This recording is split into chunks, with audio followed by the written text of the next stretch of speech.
against all 4 officers involved in the death of George Floyd.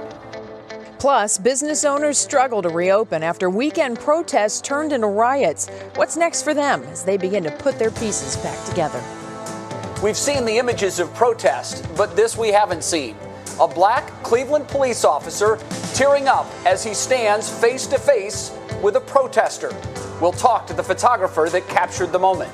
Everybody all upset. You got the right to be upset, but why you ain't upset about what's going on in our community? Let's not worry about the nation. We got to get our community together first. And we saw a big change in yesterday's protest. Police and protesters kneeling together. What helped us move from Saturday's violence to this week's peaceful protests? And kids should be back in the classroom this fall. But what will it look like?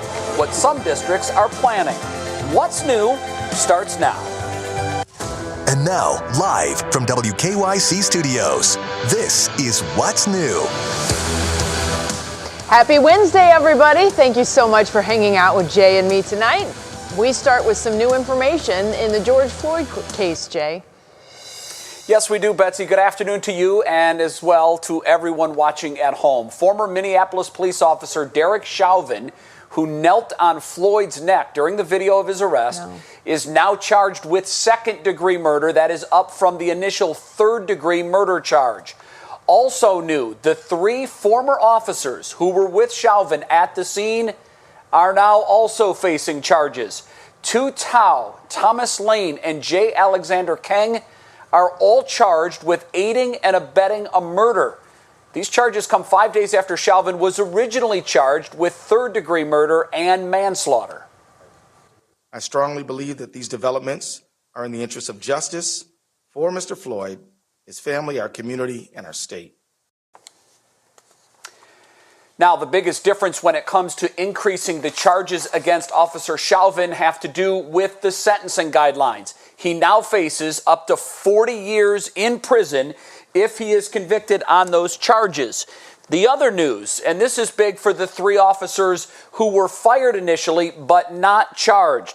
They now face charges as well. And if found guilty of aiding and abetting, they could face the same 40-year prison sentence. Now, as we've watched these large protests and in some cases riots break out across America, we see the convergence of 2 monumental issues in our country: concerns over racism as well as further spreading the coronavirus. Remember, many of the protests in cities like New York City, Los Angeles, and others came while these cities are still under major restrictions due to COVID-19. Should we expect to see a spike in new cases in those cities? Senior health correspondent Monica Robbins joins us live now to talk about a new study that will not only help those who choose to protest, but also the rest of us. Monica, what are experts asking demonstrators to do? Well, Jay, in many states, including here in Ohio, health officials are urging protesters to get tested if that's possible. Meanwhile, for those who will continue to demonstrate, they're also advising them to use signs and noisemakers rather than chant to prevent the spread of droplets. They want people to keep 6 feet apart at all times and afterward stay away from others and monitor for potential symptoms for at least 14 days, Jay. All right, Monica, there is a new study that backs up prevention methods. How did researchers break that down in that study? Well, they confirmed exactly what health professionals have been telling us all along, that social distancing and masks may reduce your risk of infection. Canadian researchers reviewed 172 observational studies from 16 countries and an additional 44 other studies in healthcare and non-healthcare settings. Now, what they found was that transmission was 12% if people were less than 3 feet from each other. That means that 6 feet of social distancing drops your risk to nearly 3% of catching COVID. But that's not all. Your risk of not wearing a mask is around 17%. That also dropped to just 3% if you do put one on. And how about eye protection? Well, your risk drops from 16% to just just 6%. And it doesn't have to be a shield or goggles, although those are ideal in healthcare settings, but glasses and sunglasses may help too, not only for protecting your eyes, but also reminding you to keep your fingers out of your eyes as well. And what's key, though, here is that none of these interventions offered total protection, which is why you have to still wash your hands. And this info can not only help the demonstrators, but everybody else and all of us as we all try to get back to somewhat of a normal life, Jay. So yes, wash your hands, like I always tell you. Monica, this is great information. Much of it is what we already suspected, but now that there is research and it's based more on science, it certainly does give us comfort that what we are doing are the right measures. Monica, thank you very much. We appreciate it. Now, as for the new cases of coronavirus here in the state of Ohio, that number is 442 on this Wednesday, which is 76 more cases than we reported yesterday. So after a couple of days of those numbers going down, we now have a slight turn going upwards. 36,792 cases of coronavirus now statewide in Ohio. By the way, that number yesterday was the lowest day-to-day number total that we have seen since the end of April, with 366 new cases. Betsy? Well, now on your feed at 5, protesters and Cleveland police officers kneeled and prayed together during a demonstration on Tuesday over the killing of George Floyd and other instances of law enforcement brutality. It's a stark contrast from the violent riots and lootings that we saw in downtown Cleveland over the weekend. So what turned the tide? We sent 3 News investigator Rachel Polanski to find out. Tuesday's rally outside the 1st District Police Headquarters was the first within the city of Cleveland since Saturday's protest. But unlike Saturday, Tuesday's event stayed peaceful. So what happened between Saturday's riots and Tuesday's rally? We turned to Case Western Reserve Professor Brian Adamson to help us break it all down. There's a turning point where people say, okay, we've got to talk, we've got to solve this. Adamson says 1, protesters have become more intent on getting their message about systemic racism and police brutality out there. And 2, there seems to be a new openness for dialogue between demonstrators and police. And so I think it's heartening to see those conversations take place. We both sides need to get past this and get on with the issues at hand, that is social and racial justice. And coming up at 6, you'll hear from Cleveland 1st District Commander who kneeled with protesters in solidarity. That part of the story at 6. Rachel Polanski, 3 News. Well, in the wake of Saturday's destructive events, even though the city of Cleveland's curfew is lifted during business hours, some businesses still aren't able to reopen. The downtown Buffalo Wild Wings was broken into Saturday by looters. The owner gave us this surveillance video, and as you can see, they try and kick in the door, but then eventually they just smash through the glass, and then people start streaming inside, damaging everything. A lot of damage to TVs. We have about 65 TVs, which they couldn't get them off the wall, but they were hit with baseball bats.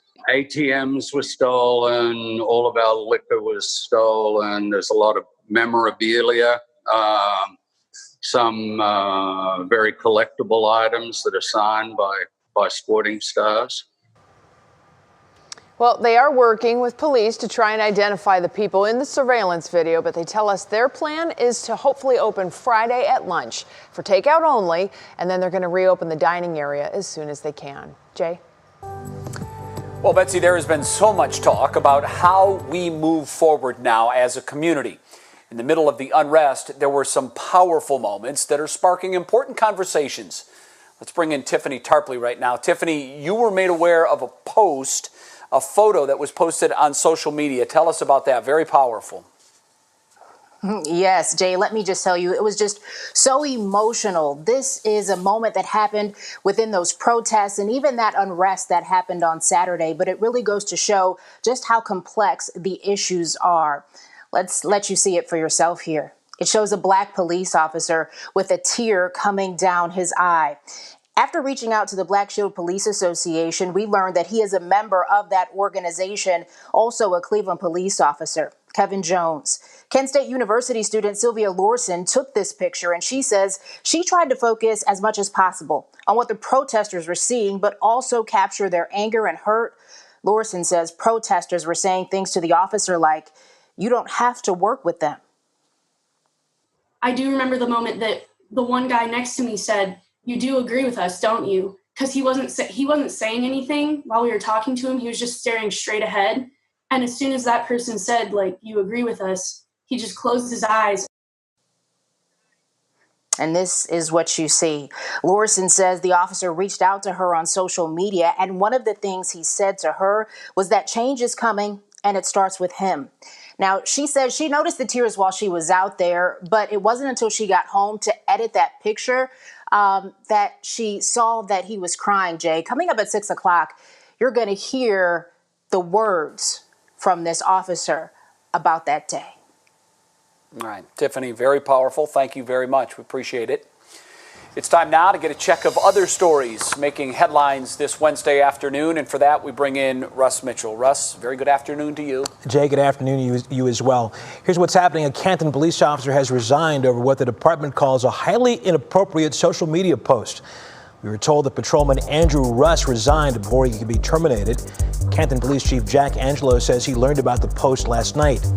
Chief Angelo says the department condemns all forms of racism, and he's asking the public not to judge all officers by the actions of just one. Demonstrations in New York City were more peaceful last night. The city credits an earlier 8 p.m. curfew and a new tactic known as kettling. Officers essentially trapped protesters on the Manhattan Bridge for hours by blocking both ends. Fairy tales can come true. It can happen to you. A big treat today for frontline workers at university hospitals.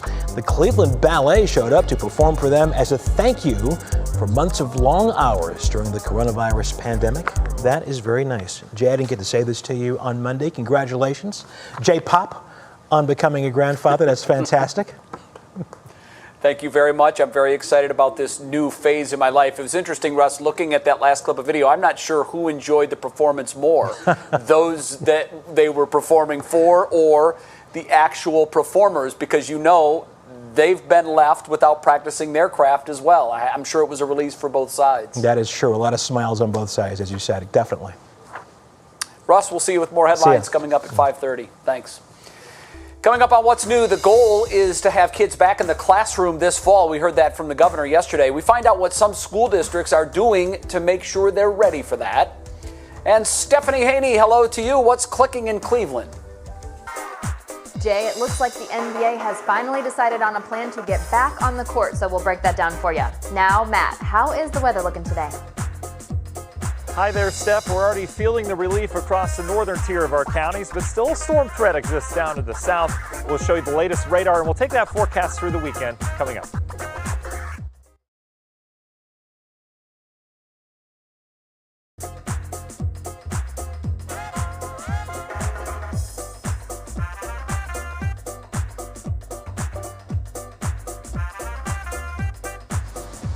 Honey, can you just check that shot real quick to see if my head's Jay or Matt? That's okay. Is my head cut off? Oh. Okay. She's got it. This top one, honey. No, way up top. Yep, that one right there. You could. Yeah, just angle it back. Little more. That's good. Okay. Go.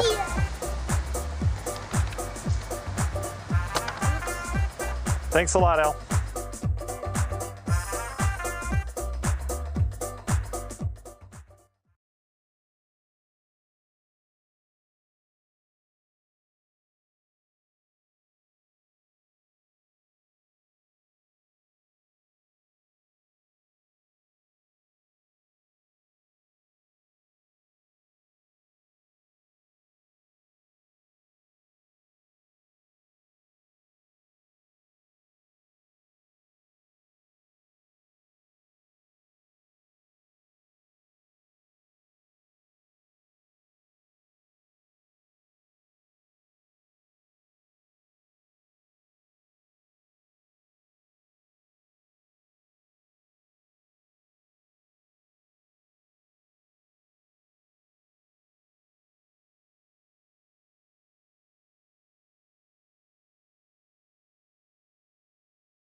Welcome back to What's New. We know the coronavirus took away some of those monumental days and memories for the class of 2020. So with that in mind, we are giving an entire senior class shout out to all of the class of 2020. Today we're spotlighting Tori Gall. Tori is a senior at West Geauga High School, where she was named Athlete of the Month not once, but twice. She will attend Fairmount State University this coming fall. And if you have a senior in mind that you'd like us to recognize, you can tip us off by sending all the information to wkyc.com/senior shoutout. Governor DeWine saying yesterday that in his press briefing, he is fully expecting Ohio schools to reopen this fall. Of course, that means leaders are working all summer long so that schools can be prepared to reopen safely. Here's Romney Smith. This is video from when school was in session, and of course it will look different in the fall. Schools tell us they are making sure they have cleaning supplies and desks spaced out properly, but there are also major discussions about possibly changing how frequently students even attend school. Are we going to be in some type of situation where, we're working through shifts? So are we with students, 2 days on and then maybe a day off to sanitize the building and then 2 days for a second shift? I mean, that's something that we may have to follow based on what social distancing requirements may come out of Columbus. It's interesting to note that the out-home school system will have an influence on schools in the future. Both CMSD and Parma confirmed they're both working on virtual classrooms permanently moving forward. I'll have more information coming up tonight at 6. All right, Romney, thank you very much. Time to take a turn to the weather. Matt Wintz joins us now. Matt, storms are coming. You can feel it. And I know you've been busy. You're always more busy when there's a lot of bad weather in the area. So I'm going to go easy on your weather word today. This should fit right into your forecast. The word I'm serving up for you today is dodge. I think you could do something with that. Dodge.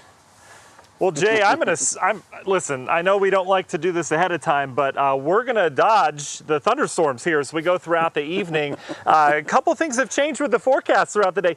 Just a side note, sometimes these kids want to be on TV and sometimes they don't want anything to do with it. And today it's like I can't get them peeled off of me. So, that's okay. It's always when there's active weather. No objections.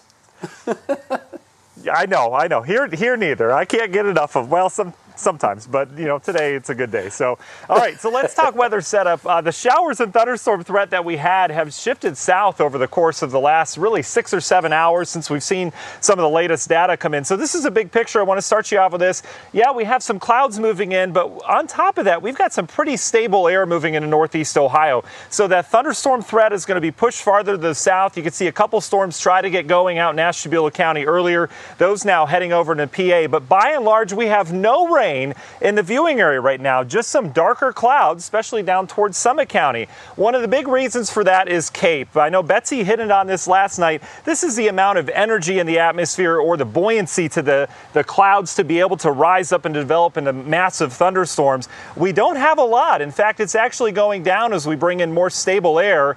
Where that CAPE is highest, or where that atmospheric energy is highest, is now further south down towards Pittsburgh, areas of central Pennsylvania, and once you know it, that's where the Storm Prediction Center has shifted that highest risk for the severe weather, and that's where they have it right now. So we are pretty much in the clear here across the viewing area this evening in terms of storms, although I'll keep my eye on the southern tier of counties as we still have a little bit of activity off towards the west. This is all riding the periphery of that dome of hot air that we have in the central plain states. We had a taste of that yesterday, a taste of that earlier today, but we're now seeing that boundary sink down to the south, so slightly drier air is working in. We're already feeling it from Sandusky to Cleveland to Ashtabula. You notice those dew points have come down. Let's take hour by hour with that National Design Mart forecast, though. You can see temperatures still mild tonight. It will come with a little bit more mild dose of humidity, but watch what happens tomorrow. That model continues to keep that boundary in our area, so although it has sank down to the south, perhaps some thunderstorms that develop tonight out towards Illinois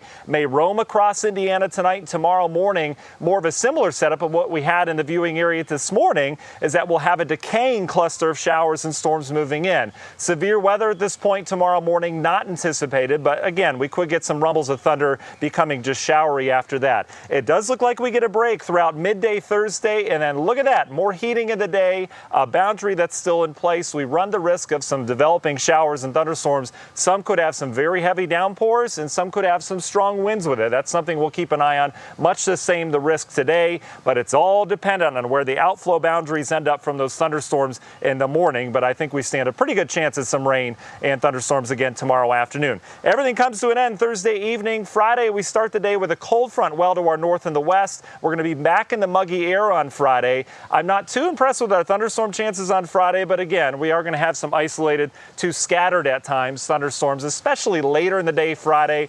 And that's going to set the stage for what looks to be a beautiful weekend. The muggy meter looks like this. We're in the humid category, nothing crazy over the next couple days. Saturday's our transition day where we go from the humid conditions, especially early, and we really start to dry out. And look what that dry air does to our forecast. 80s with some humidity next 2 days. This weekend, though, boy, 70s, kind of a carbon copy of last weekend.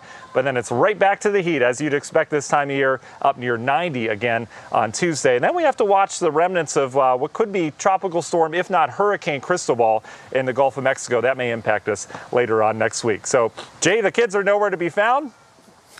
Emmy's cooking something in her house for you. So we'll send it back to you there, Jay.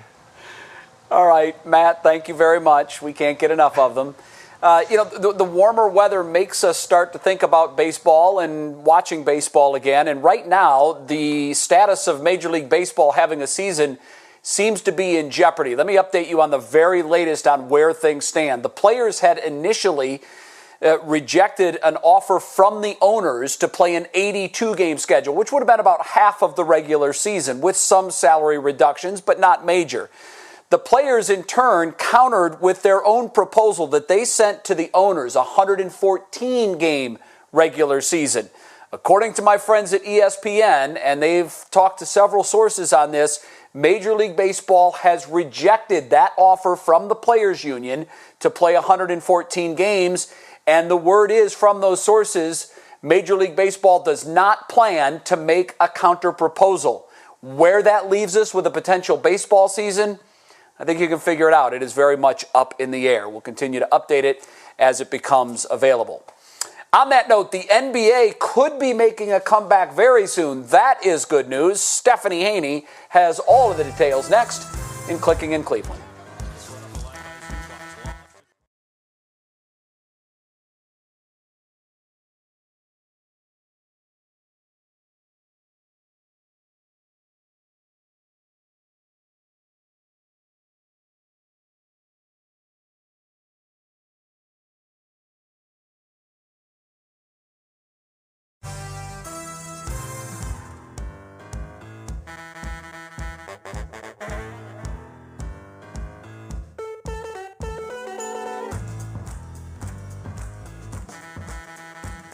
Yep, I do.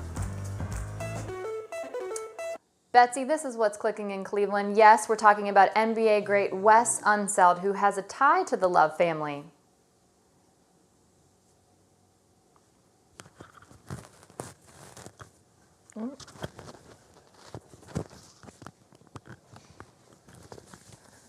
All the way up there? Is that?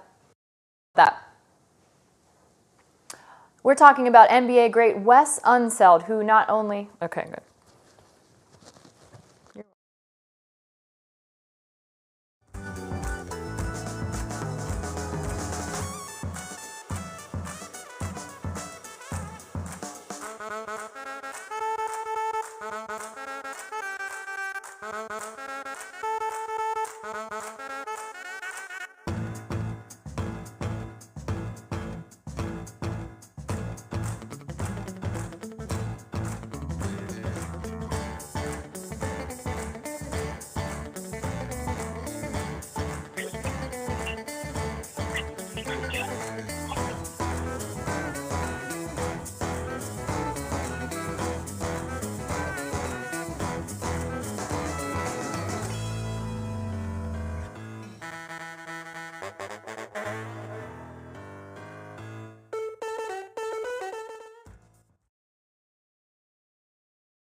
Well, everybody, now it's time to see what's been clicking in Cleveland with our digital anchor, Stephanie Haney. And Stephanie, you said Kevin Love is remembering the man he was named after.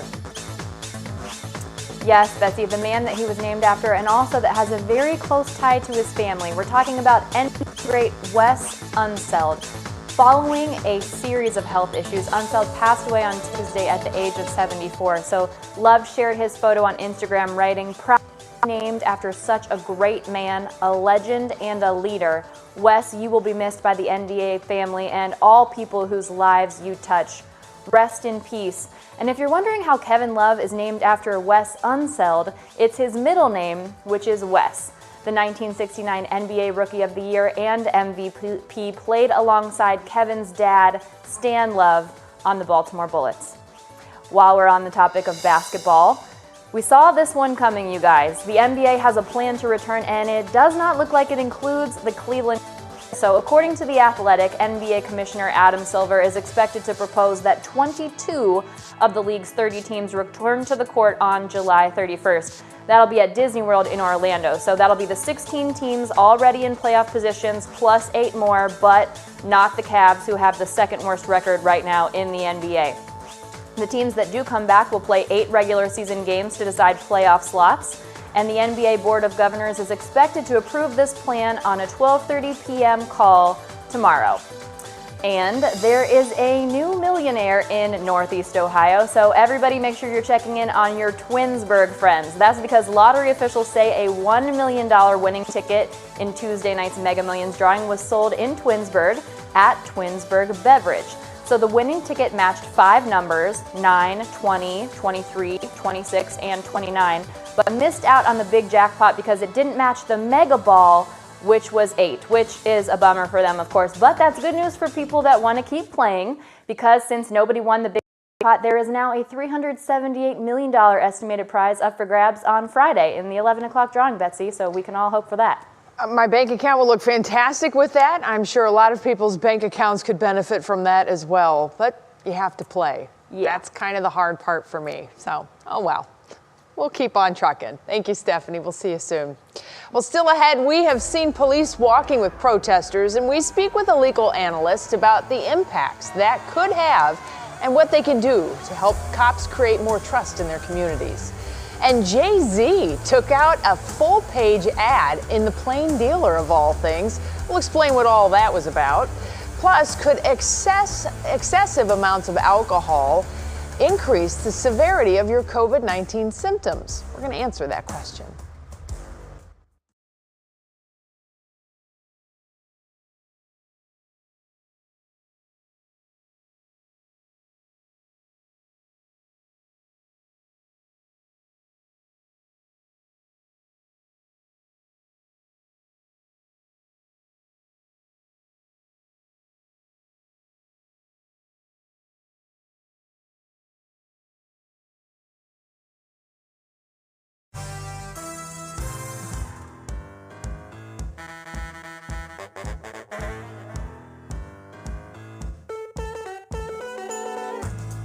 As we saw in the case of Officer Chauvin, we have not seen discipline in several instances in which he was accused.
And now, live from WKYC Studios, this is What's New.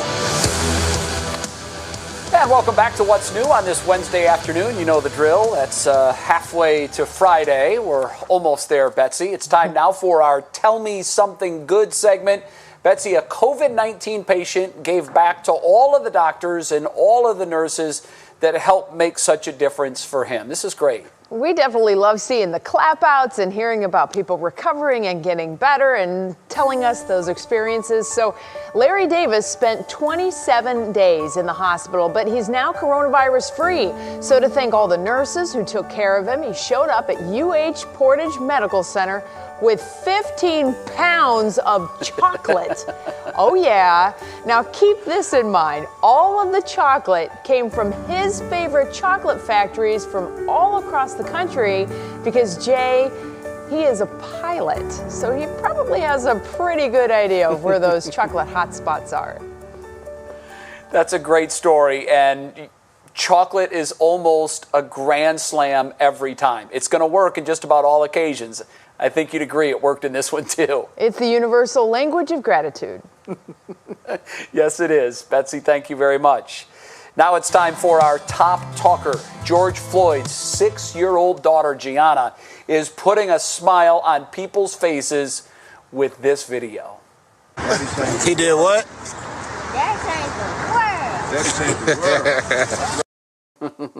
Yes, he did. His son Quincy also spoke out after visiting the spot his father died. No man or woman should be without their fathers. We want justice. And we want justice for what's going on right now. Well, just within the past couple of hours, prosecutors in Minnesota have announced the charge against Officer Derek Chauvin has been increased. It was initially third-degree murder. That charge has been up now to second-degree murder. Also new, the 3 officers with him during the death of George Floyd are also facing charges. NBC legal analyst Maya Wiley joins me now. Maya, what makes that so significant, that news? This news is so significant because as we've watched protesters across the country demanding justice for George Floyd and really justice, demonstrating that justice will work, that justice will be a shield against crime for black people in this country, for people of all colors, that this is an indication that if you're wearing blue, you still can be subject to prosecution, because we have been wondering why there was not a second-degree murder charge in the case of Officer Chauvin. And what we have heard from prosecutors today and the Attorney General is, indeed, they believe this is a second-degree murder, not a third-degree murder. That carries a possible 40-year sentence versus a 25-year sentence. But in charging the other officers with aiding and abetting, with helping, essentially what prosecutors have said is, yes, you are complicit. 2 of them participated physically in holding George Floyd down, and certainly even the 3rd officer who did not intervene, even as bystanders were saying, you're killing him, even as George Floyd himself said, don't kill me, that they did nothing. And that is a crime under our law, and what we have heard is they will stand for those crimes as well. And I think that's what we were hearing from so many of the protesters over the last couple of days across the nation. They wanted charges filed against the other officers involved. Maya, what can police do specifically to help address this inequality? And we've seen some of this happen, which has been very gratifying. Police officers recognizing that there are issues of injustice, that there has been an injustice in the case of George Floyd, and I think we've heard that from police officers nationwide. Police officers who took a knee with residents, who marched with protesters, who said, yes, Black Lives Matter, that is important, because part of what people need to feel is that, in fact, this is not going to be just another death, another black man who has died. being under police custody, that there's actually going to be a change in policing. But one of the things that police departments must do is demonstrate that they will discipline violations, misconduct by their members of service, by their police officers. That's one of the things we know from this case, is that Officer Chauvin had many, many complaints against him and yet had only been disciplined a few times. That's not unusual, and that happens in self-policing professions. But in this case, police have a tremendous amount of power over people's lives and well-being. We deserve transparency, and therefore that's something that they should give us. Very good. Maya Wiley, legal analyst for NBC News. Maya, thank you very much. We appreciate it. Thank you for having me.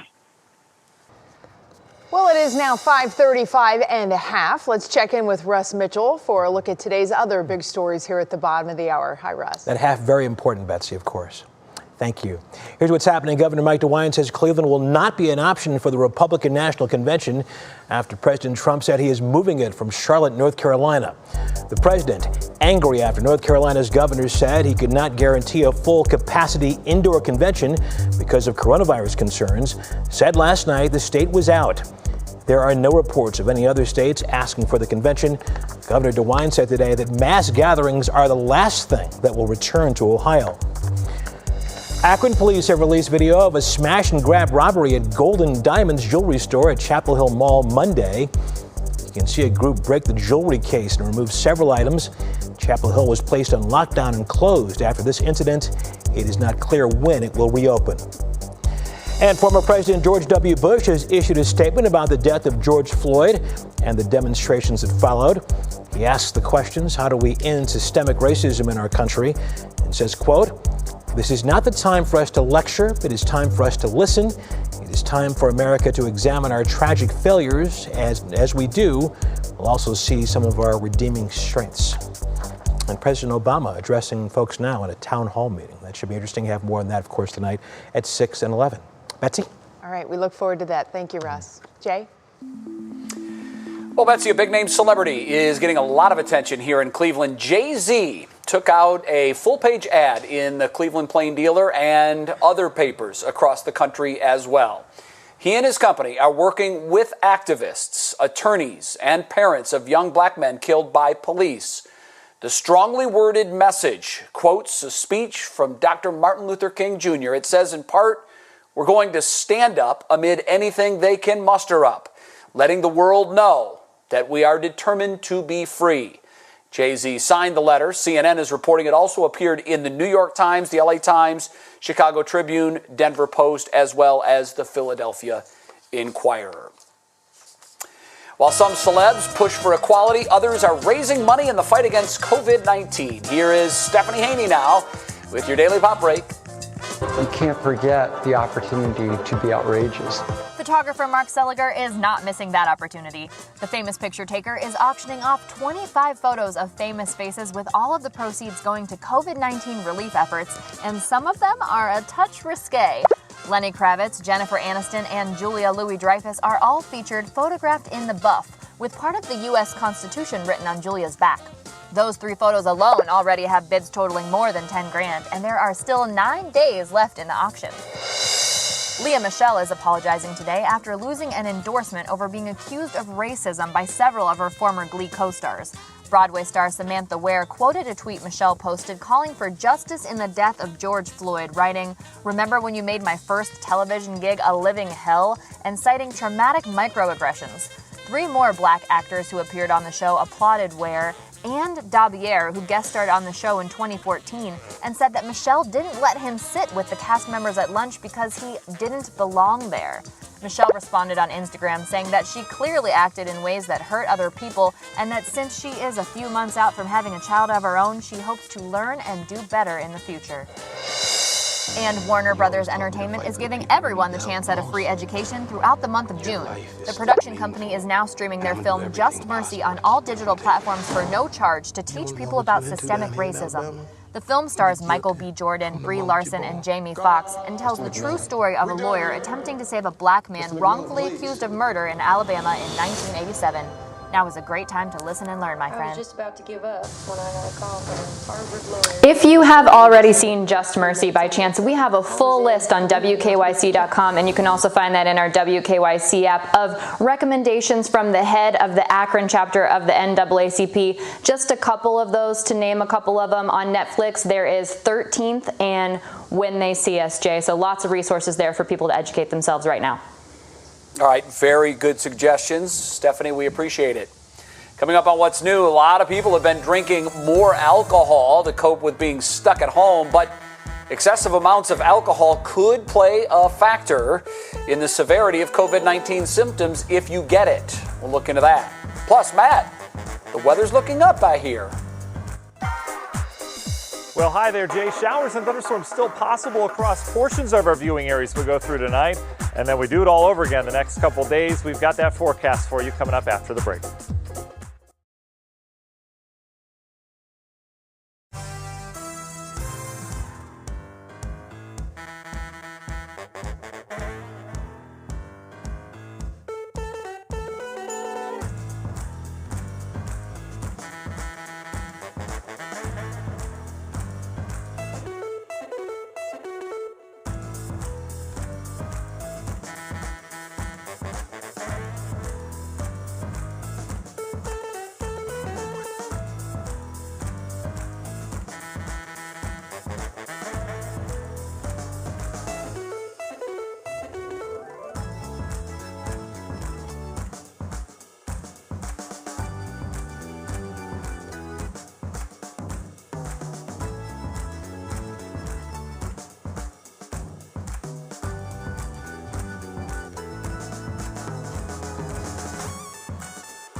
Well, here it is, Wellness Wednesday, everybody. And since COVID-19 started and we've been stuck at home, alcohol sales have skyrocketed. According to Nielsen, online alcohol sales jumped 243% since the start of the stay-at-home orders. We're also learning that too much alcohol could impact how you recover from COVID-19. The World Health Organization is now advising that too much alcohol can increase your risk of catching COVID-19 and make it worse if you do get it. Other things like obesity and diabetes are also risk factors. We talked with Kristen Kirkpatrick, who's a registered dietitian with the Cleveland Clinic.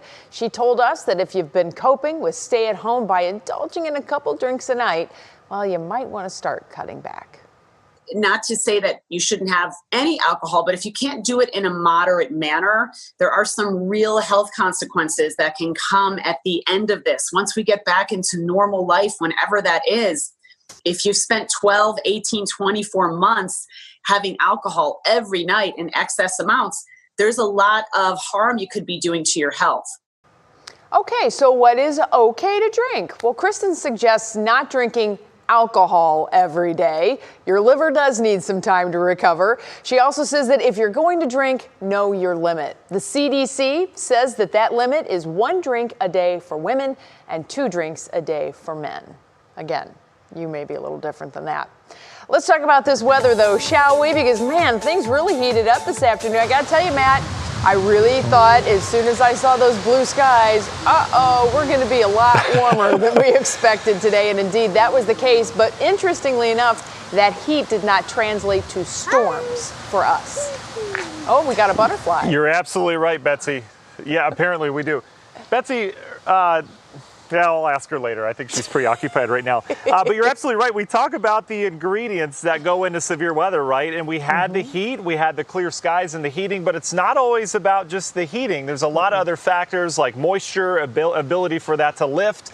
And we are lacking some of those here this evening, but it was hot. We made it to 85 in Cleveland officially today, 85 in Akron, 85 in Mansfield. It was a warm, steamy afternoon. Temperatures, though, starting to come down. We're replacing it with a pretty nice breeze from the northwest. This is bringing in dry air. So look at downtown, now down to 69 degrees. It's 73 comfortable degrees for you out in Chardon, 77 in Jefferson right now. We've even come down in the Akron-Canton area. We're going to have a pretty pleasant evening, all things considered, where we've been the last 36 hours. You can see that wind continues to gust. We had gusts upwards of 40 miles per hour today in Wayne County with some of this action that we had moving through. You can see the radar loop. It's been very quiet. We tried to squeeze out a couple of raindrops out towards Ashtabula County earlier. Not much doing, because what you see on there, those brighter colors, that's the ability of the atmosphere to have some buoyancy to it, to produce that lift that creates showers and thunderstorms.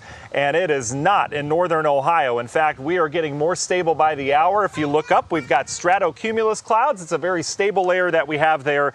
So we have a very low risk at all if we're going to see any thunderstorms here this evening. I just don't think it's going to happen. The Storm Prediction Center earlier today did shift that risk a little bit further down the south. That's where they have the severe weather ongoing down towards Marietta and areas of central Pennsylvania.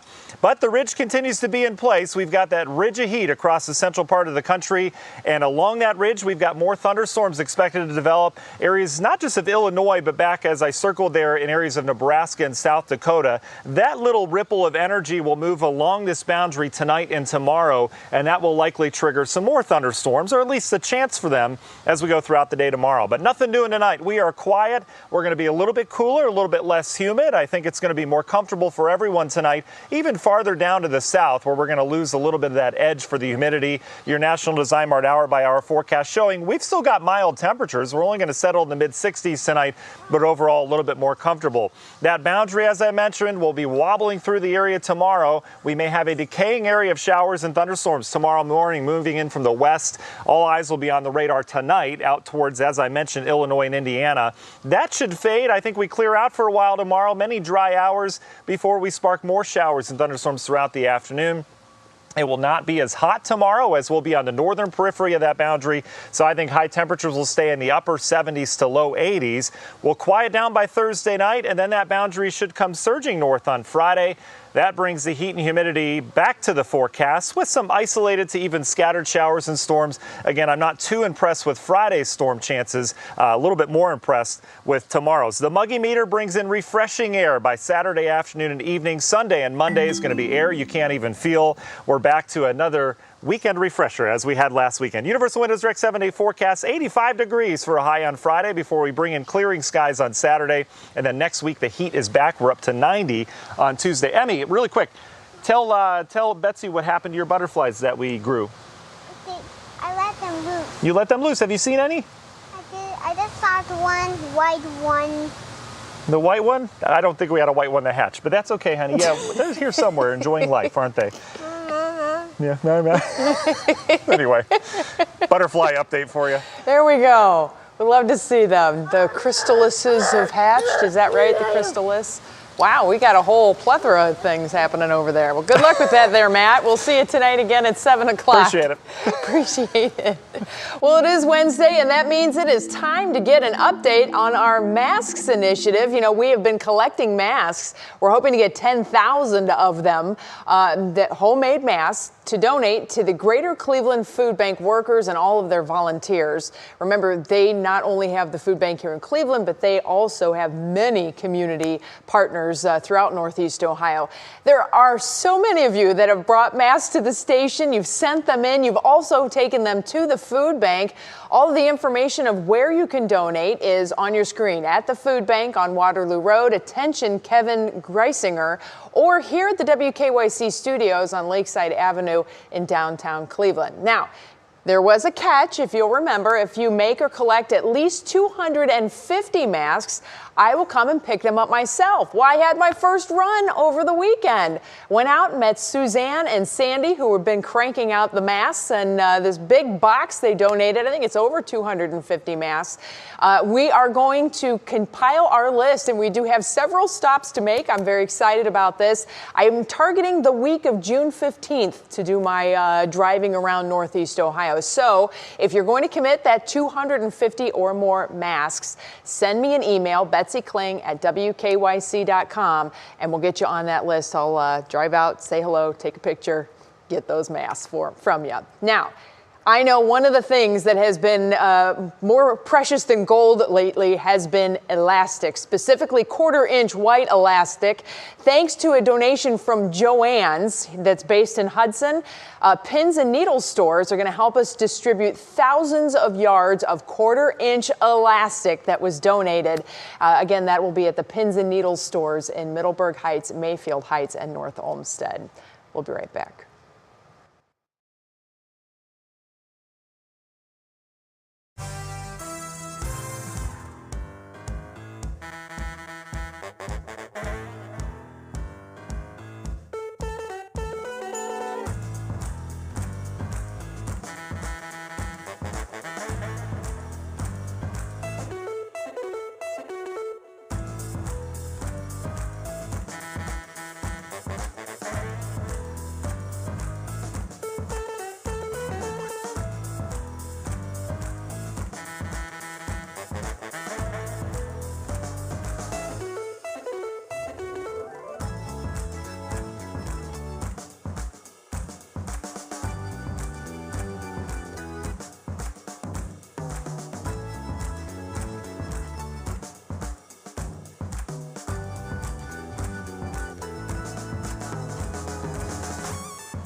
Welcome back to What's New. The coronavirus has had a major impact on our economy. It's caused record-breaking unemployment numbers.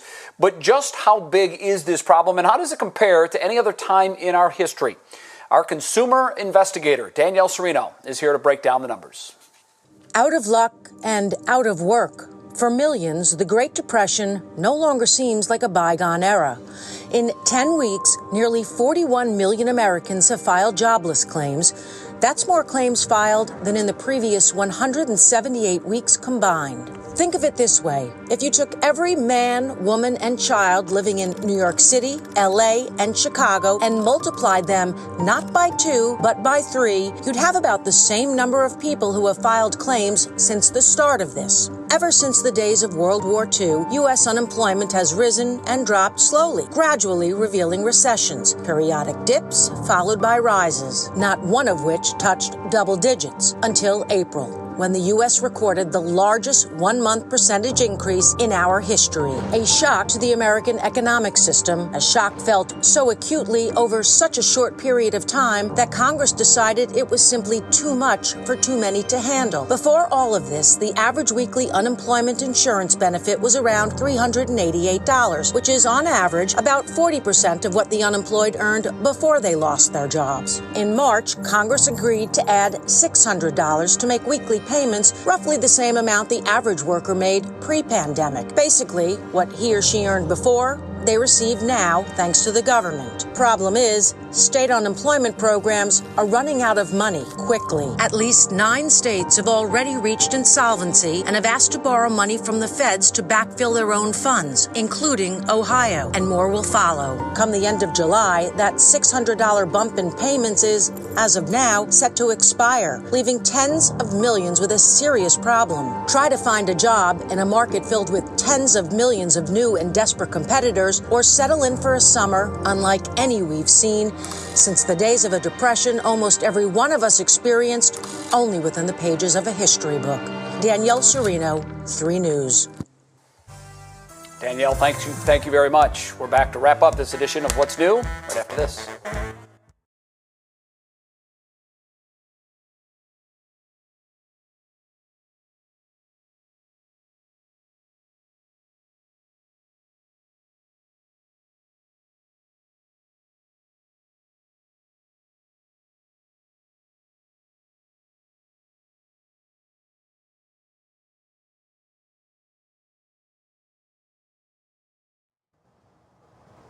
Testing 1 2, testing 1 2 3 4 5.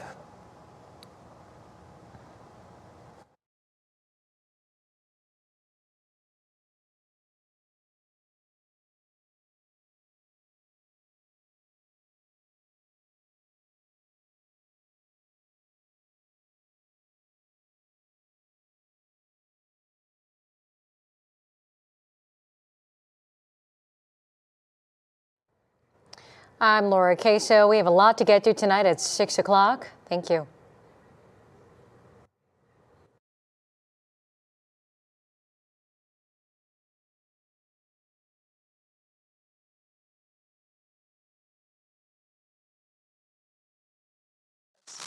The black shirt, please. The black shirt. Yes, I can hear you. I'm going to unplug it. Yes, I did. Yep. Check 1 2 3 4 5 6 7 8. Check 1.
Thanks so much for watching What's New. We'll invite you again to join us tomorrow at 5. That's right. What Matters Most with Russ and Laura starts right now.